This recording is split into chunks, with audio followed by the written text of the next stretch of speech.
Դե ինչ սիրելիներ, համաշխարհային օպերային աստղ Հասպիկ Գրիգորյանը մեր տաղավարում է։ Ես կարծում եմ առիթը պետք է օգտագործենք ու ոչ միայն խոսենք վաղվա կայանալիք համերգի մասին, այլ առհասարակ նրա մոտեցումների, նրա ներաշխարհի մասին եւ այն կախարդական աշխարհի, որ կոչվում է երաժշտություն։ Բարի լույս։ Բարի լույս։ Բարի լույս։ Ինչպե՞ս եք։ Շատ լավ, դեռ քնած եմ։ Ես ուզում եի հարցնել առավոտը ինչպես եք սկսել։ Դժվար է, բայց շատ սիրում եմ առավոտները, բայց դե որ համերգը վերջանում է, չգիտեմ, ժամը 12-ին, գնում ես քնես ժամը 4-ին, 5-ին, դժվար է։ Մինչև կանցնենք կարևոր համերգի մասին մանրամասն տեղեկություններին, ինձ հետաքրքիր է շատ կարևոր մի բան։ Ասում են, որ Երևանում օդում հնչում է երաժշտություն ինչ-որ։ Դուք համամիտ եք այդ կարծիքի հետ, թե ոչ։ Երևանը ինչ է տալիս ձեզ։ Արդյոք Երևանով զբոսնելիս միևնույն է մթնոլորտում օդում դուք գտնում եք ու լսում եք այդ երաժշտական ելևէջները, նոտաները։ Գներեք արդեն հիմա քեզ բարերը չեմ հասկացել։ Ես կարող եմ օգնել թարգմանել այս դեպքում անգլերեն. The question was about if you feel a lot of people are saying that there is music, certain elements of music in the air in Yerevan. Do you feel that when you walk around Yerevan? What does it give to you in general? Definitely, I would say that in my opinion, and not only mine, because I don't remember which conductor said, but he said like, you are Armenian, so now everything is clear, because I think Armenians are extremely musical nation. Yeah, they speak this language of music. Ես թարգմանեմ։ Չեմ հիշում, թե որ դիրիժորներից մեկն էր, որը ժամանակին ինձ ասաց, որ դու Հայաստանից ես, հիմա ամեն ինչ հասկանալի է, թե ինչու ես Հայաստանից, որովհետև հայերը իսկապես շատ այսպես երաժշտասեր եւ երաժշտական, եթե այդպես կարող ենք ասել, ժողովուրդ է եւ հենց հայերն էլ խոսում են երաժշտության լեզվով։ Ճիշտ ասացի։ Ճիշտ ասացի։ Ոչ թե Հայաստանից ես երբեք ստեղ չեմ ապրել, բայց հայ եմ։ Դուք միջ հարցազրույցը սկսել եմ, մենք խոսում էինք, որ վերջին անգամ Հայաստանում երգել եք մոտ 7-8 տարի առաջ։ 7-8 տարի առաջ, հա։ Հիմա նորից վերադառնալու եք, այս դեպքում արդեն բեմում եք լինելու, քանի որ յուրաքանչյուր տարի գալիս եք իհարկե Հայաստան։ Ինչպիսի զգացողություններ ունեք, որ վաղը տեսնելու եք մեր հանդիսատեսին բեմից արդեն։ Ասեմ անգլերեն գնանք։ I feel very happy. Same time, I'm very nervous because when you are coming, so rare to sing, and I know that I have particular audience who is waiting. I have so many people who are traveling around the world to hear me. So it's very nice to sing here. Also, it's a very special event for me because this concert will be together with my brother, Vartan, conducting. So it feels very, very, very special for me. Իհարկե շատ ուրախ եմ եւ շատ երջանիկ եմ եւ կա իմ հանդիսատեսը, որը շատ հաճախ ճամփորդում է տարբեր երկրներով ինձ լսելու եւ իմ ելույթները տեսնելու համար եւ իհարկե շատ ուրախ եմ, որ վաղ այստեղ եմ ելույթ ունենալու նաեւ եղբոր հետ իմ մասին Վարդանի, որը դիրիժորն է լինելու։ Փոքր եղբայրը, որը կլինի նաեւ դիրիժորը։ Ես առաջարկում եմ հիմա խոսել երկու կարևոր ուղղությունների մասին, որ կոչվում է դերասանական արվեստ եւ երկարվեստ եւ այս ժանրում օպերային ժանրում այս երկու ուղղությունները գալիս ու միանում են հետաքրքիր է ժամանակին գիտենք որ մեր հյուրը ստացել է թատերական կրթություն դերասանական կրթություն որքանով է օգնել դերասանական արվեստը իր էներգիայով ու ներաշխարհով որ մեր հյուրը կերտել է շատ կարեւոր դերեր որոնք այցեքարտային են յուրաքանչյուր օպերային արտիստի համար Դավիթ խնդրում եմ ինձ օգնես Well we know that when it comes to opera it's like a combination of both singing and also acting and there was a time when you also received acting education. I never did. That's why I was listening. No, I think it's kind of a disinformation because no, I never studied acting. No. Okay, but then nevertheless, the characters that you create, and I could remember Salome, for example, one of the most famous ones, critically acclaimed ones that you received. So it's very interesting. How do you approach creating such difficult and complex characters on stage? Yeah, this is a question which I get pretty often, but yeah, as I said, I never had a, when people say I'm a great actress, I always feel like,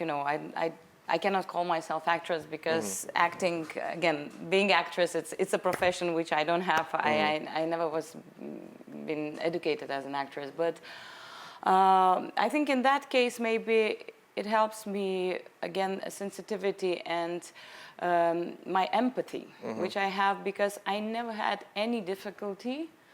to feel the character. And more of that, I never separated any character from myself. And, you know, of course, it doesn't mean that Asmik is all those characters, but at the same time, the only woman which I always played, it was myself. Just because of life experience and because of a good imagination, I can imagine myself in all possible situations. Yeah, exactly. Փաստորեն դերասանական կրթություն որպես այդպեսին երբևէ չի եղել եւ չեմ ստացել, բայց իհարկե չեմ կարող նաեւ առանձնացնել այս բոլոր կերպարները ինձնից, որովհետեւ բեմում միշտ ասես ես ինքս ինձ խաղամ, որտեղ ելնելով բոլոր փորձից կյանքի եւ աշխատանքային այս կերպարները ստացվում է հեշտությամբ կերտել եւ ստացվում է նաեւ կերտել հենց այդ զգայականության շնորհիվ եւ նաեւ էմոցիոնալ այդ հասունության շնորհիվ, որովհետեւ հրաշալի կարողանում եմ հասկանալ բոլոր այն իրավիճակները, որոնցում հայտնվում են կերպարները եւ կարողանում եմ դա մի փոքր նաեւ երևակայության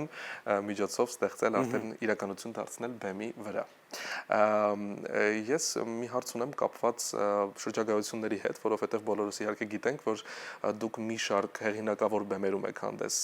եկել եւ ինձ շատ հետաքրքիր է թե նախ որ բեմն է ամենատպավորիչը եղել եւ առհասարակ նաեւ ինչպիսին է աշխատանքը մասնավորապես ռեժիսորների հետ, որովհետեւ կան շատ այսպես ավանդական մտածողություն ունեցող ռեժիսորներ կան, նորարարական հմտություններով արդեն օժտված ռեժիսորներ, որոնք նոր մոտեցումներ ունեն, հետաքրքիր է որն եք դուք նախընտրում։ So the question is, you've been traveling obviously a lot around the world with concerts and you've been performing on the world's biggest and most prestigious stages. So first of all, it's very curious to know what was the most impressive stage that really impressed you? And then the second question is regarding the directors, the many creatives that you've worked with throughout the years. What has been your most memorable experience? Because there are directors who are very traditional and there are directors who have very new approaches when it comes to opera and staging. So it's curious to have those comparisons. I maybe go from the second question. You know, I'm already from the generation of this, let's call it Regie opera. So I haven't performed so many traditional stagings, which I think this also, you know, belongs to the previous question about my acting skills, because I already started my career with a really great directors and directors who, you know, was starting to create opera more closer to the theater or cinema. So this is how I grew up already as an opera singer, you know. Of course, I performed few traditional shows like in Mariinsky I did, and also in Arena di Verona, but it was really just few of them. So mainly, you know, I was always interested more in this, we call it Regie opera. And of course, you know, I don't have any favorites in my life. I don't have favorite directors, favorite conductors, or favorite theaters. But of course, you know, there are some things which, for example, you know, Jonathan Miller, who was a first director in my life, and he was the person who really made me believe that I can found something else in this business than, for example, my parents did, because of course in this age you always want to be different, and you know, so I was, when I started this profession, I was definitely not sure do I want to do that or not. So he was a very important person to help me to understand that I'm in the right path. About the theaters, again, you know, for me never was, because I was a daughter of opera singers, so I saw in my life the best stages, the biggest stages. I was constantly traveling with them, with my dad also. So it never meant for me like, you know, oh, I was dreaming all my life to sing in Metropolitan or La Scala. No, I never had that feeling. So for me, it was important to be a good artist and good singer. And till now, for me, it's any difference. I'm singing in Metropolitan or in Yerevan Opera. Maybe even Yerevan Opera for me means more because somehow it's my home, you know, even if I never lived here. But So, you know, this emotional importance. But in general, every single stage, for me, you know, I always try to give 200% of myself. So it's not a big difference. Ես էլ փորձեմ վերջից Ամփոփ ներկայացնես։ վերջից փորձեմ գալ, որ իհարկե յուրաքանչյուր բեմ էլ շատ կարևոր է եւ շատ դժվար է համեմատական անցկացնելը մետրոպոլիտանի կամ լասկալայի օրինակ միջև, բայց թվում է թե անգամ հենց Երևանում մեր օպերայի բեմը դերևս ամենայսպես կարևորներից է հենց այն պատճառով, որ կարծես թե տանը լինեմ, չնայած միևնույն ժամանակ, որ Երևանում եւ Հայաստանում երկար ժամանակ երբևէ չեմ բնակվել, բայց միևնույն այդ տան զգացողությունը կա եւ նշեց նաեւ մեր հյուրը Ջոնաթան Միլերին, առաջին ռեժիսորում հետ աշխատել է եւ որքան մեծ կարեւորություն է ունեցել այս ռեժիսորը իր կյանքում, որպեսզի օգնի նրան հասկանալ, որ իսկապես այս ուղղությունը, որը նա ընտրել է որպես մասնագիտություն, ճիշտ ուղղություն է, թեև ծնողները նրա իհարկե այս նույն ոլորտից են եւ հայտնի երգիչներ են եւ դեռ մանկուց նա հնարավորություն է ունեցել բոլոր հանրահռչակ թատրոններում, բեմերում լինելու, բայց երբ մասնագիտությունը նոր էր ընտրում, դեռ այդքան էլ վստահ չէր արդյոք ճիշտ մասնագիտություն է թե ոչ, իսկ հա Ջոնաթան Միլերը նրան օգնեց եւ կարծեմ նաեւ նշեցիք, որ իհարկե այսպես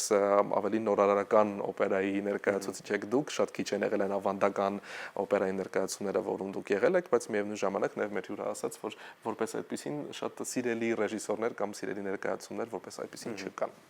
Եվս մեկ հարց, մինչ կանդրադառնանք նոյեմբերի 22-ի համերգային ծրագրին,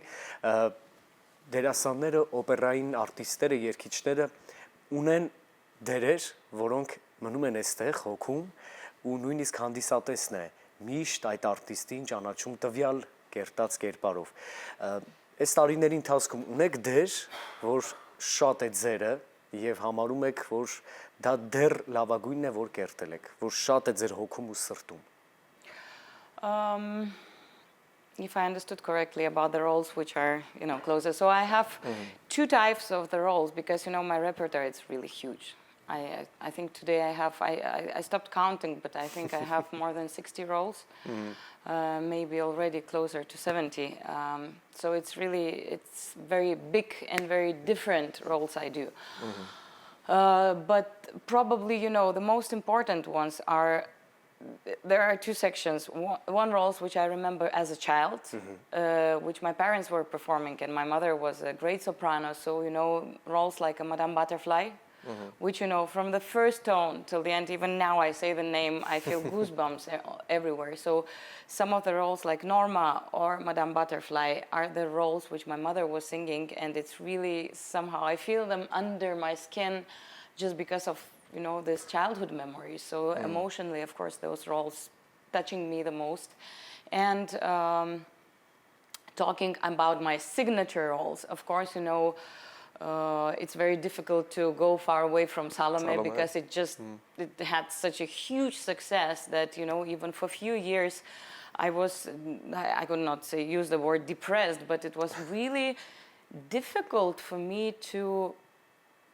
you know, step over this success. Even if I was doing greater and bigger things, it was still this shadow of the Salome was following me for really few years. So I'm very happy now that this year I got again, you know, for the third time the same award. So it shows me that I'm still growing and, you know, I can still surprise. But yet really for 3-5 years I could not get rid of this, you know, Salome kind of image. But still, of course, Salome will always be kind of my signature role. But again, you know, I think my signature thing is not the one role. I think my signature thing is that I am able to do such a different repertoire. You know, I never, I got in my life so much of critique and so much adoration because of that, you know, some of the people say, but what kind of soprano she is, you know, it's like she sings Turandot and then she sings Rusalka and how it's possible, you know, but that's, I think, what I'm famous for, by being so different. Իհարկե դերերը այս տարիների ընթացքում շատ են եղել, մոտ 70-ին արդեն հասնում եւ արդեն կարծես թե հաշվարկը եւս դադարել է եւ ես բաժանում եմ դերերը, ես այսպես առաջին դեմքով եմ խոսում թարգմանելիս, ես դերերը բաժանում եմ երկու մասի, այն դերերը, որոնք դեռ մանկուց են գալիս եւ մանկուց են հիշվել, ինչպես օրինակ Տիկին Butterfly, որը հենց մայրիկս էր ժամանակին կատարում եւ մինչ օրս հիշելով դա փշակաղվում եմ եւ իհարկե բոլոր այն դերերը, որոնք արդեն ավելի հասուն տարիքում եմ կերտել, ինչպես օրինակ Սալոմեի մասին, հենց հարցազրույցի սկզբում էլ խոսում էինք, որը մոտ 3-ից 5 տարի շարունակ ամենաայսպես ճանաչված եւ ամենասիրված կարծես թե դերակատարումն է եղել եւ անդադար բոլորը խոսել են դրա մասին, անգամ ինչ որ մի բան շատ դժվար է եղել դրանից այսպես հեռու գնալը, բայց միևնույն ժամանակ իհարկե տարիների ընթացքում արժանանալով թե գովասանքի խոսքերի, թե քննադատությունների, այն ամենի համար, որ ժանրը շատ բազմաժանր է եւ դերերը եւս բավականին շատ են, միևնույն է եկել եմ այն եզրակացության, որ դա կարծում եմ հենց առանձնահատկություններից մեկն է արվեստի իմ, որ ես կարողանում եմ այդքան տարբեր ժանրային կերպարներ ստեղծել։ Ճիշտ ասացի, բաստ չթողնեցի։ Ցավոք եթերային ժամանակ մոտենում էր ավարտին, բացառիկ հարցազրույցի համար ձեր շնորհակալություն ենք հայտնում, հիշեցնենք նոյեմբերի 22-ին վաղը սիրելիներ գնացեք ու վայելեք